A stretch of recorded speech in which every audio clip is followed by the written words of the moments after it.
Halo sahabat sehat Indriati, hari ini bersama saya Angel. Kita akan melakukan virtual tour di Poligigi Rumah Sakit Indriati. Sebelumnya aku mau ngingetin ke teman-teman semua, sebelum kalian kontrol, pastikan kalian udah reservasi dahulu ke Rumah Sakit Indriati. Bisa melalui 0811 2665 351 atau bisa kalian klik di reservasi.rsindriati.com. Udah yuk, kita langsung masuk aja.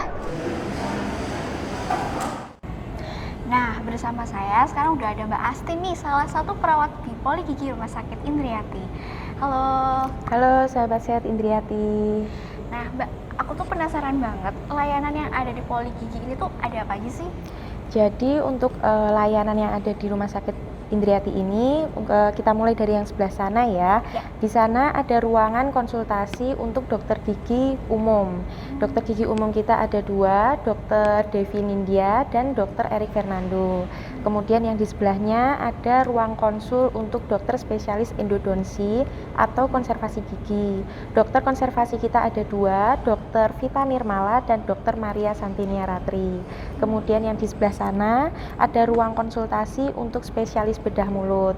Dokter spesialis bedah mulut kita ada Dokter Eva Setiawati.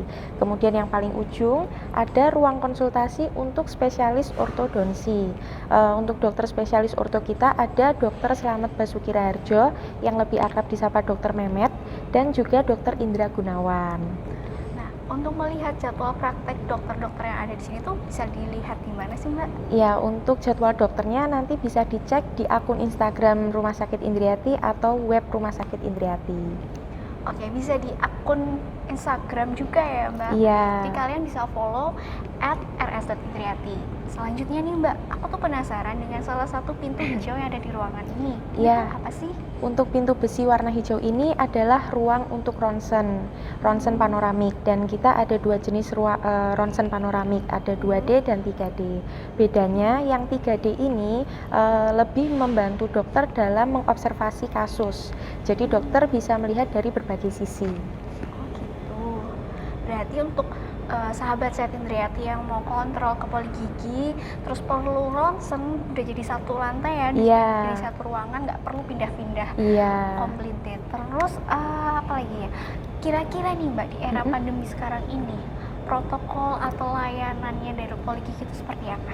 Ya, untuk Poligigi di Rumah Sakit Indriati ini sudah merupakan ruangan dengan tekanan negatif.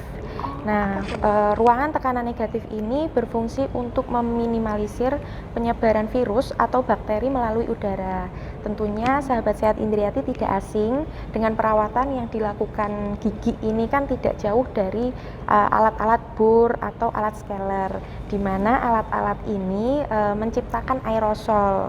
Nah, dengan adanya ruangan tekanan negatif ini, aerosol yang ada di dalam ruangan tidak mengkontaminasi udara yang ada di luar ruangan. Oh, nih sahabat sehat bisa dilihat ya, di atas tiap pintu ruang praktek dokter udah ada kayak tanda ini ukurnya ada alat ukurnya yang menandakan bahwa setiap ruangan udah bertekanan negatif. Selanjutnya, selain itu apa? Di setiap ruangan ini terdapat dental unit atau kursi gigi. Nah, yang dilengkapi dengan adanya kamera intraoral. Kamera intraoral ini sangat membantu dokter dalam menjelaskan kerusakan gigi pasien. Tentunya kan pasien tidak bisa ya melihat kondisi giginya seperti apa.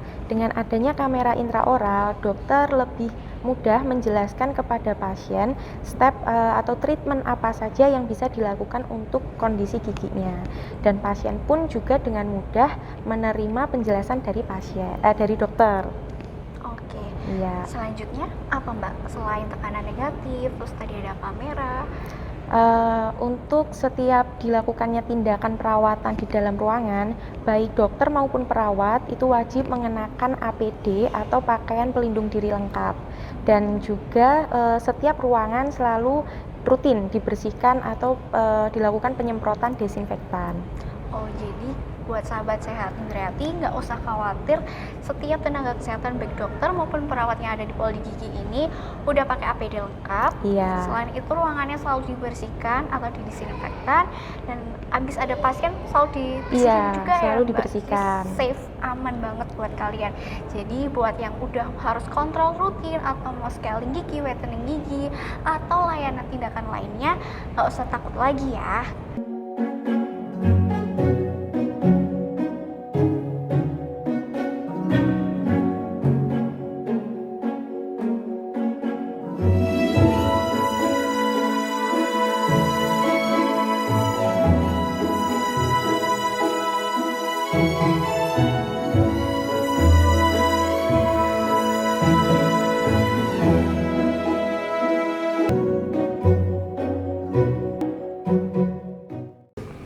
Nah, sahabat saya Indriati, sekarang saya udah bersama dengan Dokter Devi. Nah, kita tuh mau tanya-tanya sedikit nih dok, mengenai scaling dan whitening gigi. Sebelumnya bisa dibantu dijelaskan scaling itu apa sih dok?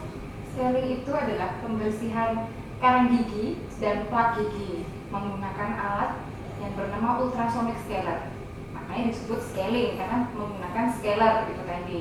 Dan pembersihan itu biasanya dilakukan rutin karena kan karang gigi itu selalu ada, selalu terbentuk, dan selama kita masih makan, selama kita masih mempunyai air ludah, karang gigi itu selalu ada dan selalu terbentuk. Begitu. Oh gitu dok. Terus dampaknya apa sih dok kalau dibiarin aja karang gigi nggak pernah dibersihin? Karang gigi kalau dibiarkan menumpuk biasanya akan membuat peradangan pada gusi atau disebut gingivitis. Biasanya sering terjadi, dok kalau aku gosok gigi sering berdarah nih gusiku, kenapa ya? Padahal gigiku nggak ada yang lubang. Ternyata di gusinya tadi sedang ada peradangan yang disebabkan adanya plak dan karang gigi yang menumpuk tebal. Jadi dia mengiritasi gusi, membuat gusi mudah berdarah. Yang kedua, kalau sudah ada peradangan di gusi, nantinya gusi tadi tidak akan memberikan support yang baik pada gigi. Jadi gigi tadi akan menjadi goyah.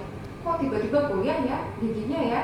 Nggak ada lubang, nggak ada sakit, tapi kok gigiku lama-lama goyang, lama-lama kok lepas sendiri. Ya tadi, karena untuk mensupport gigi, gusi tadi harus baik dan sehat. Tapi kalau gusinya sudah ada peradangan, sudah mulai ada infeksi karena penyebab dari karang gigi, menyebabkan gigi tadi tidak bisa bertahan dengan baik di dalam mulut kita.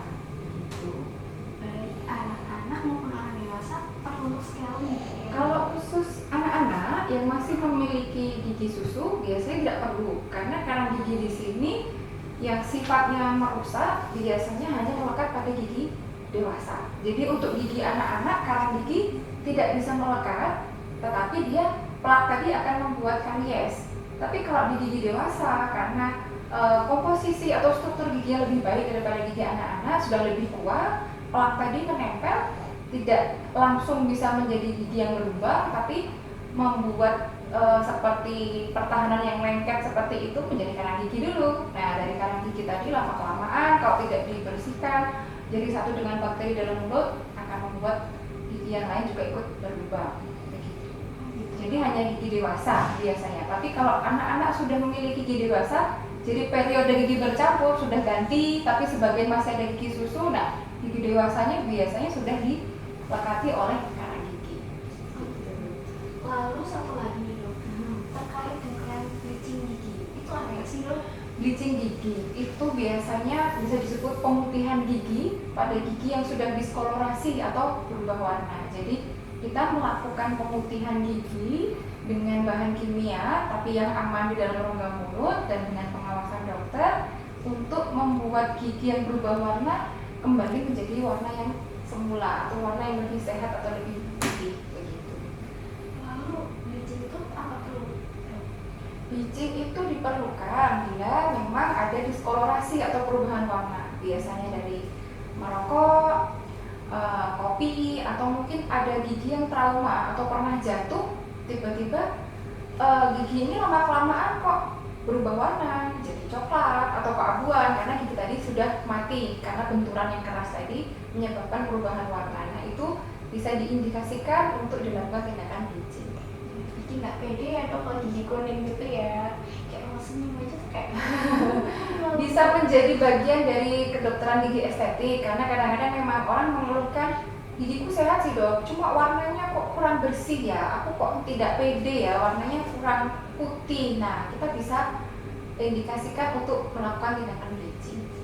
lalu nih misalnya kayak orang tertarik untuk bleaching itu prosedurnya sendiri gimana dok? Kalau memang tertarik untuk bleaching, prosedurnya biasanya kita cek dulu nih ada karang giginya, karena untuk bleaching itu kita pastikan karang gigi sudah bersih.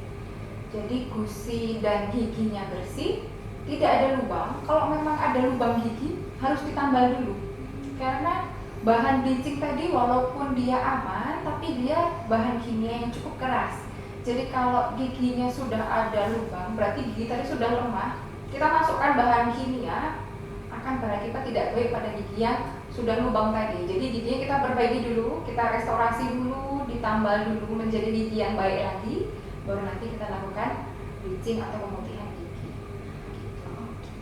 Terus apa yang perlu diperhatikan dok sebelum atau sesudah di bleaching?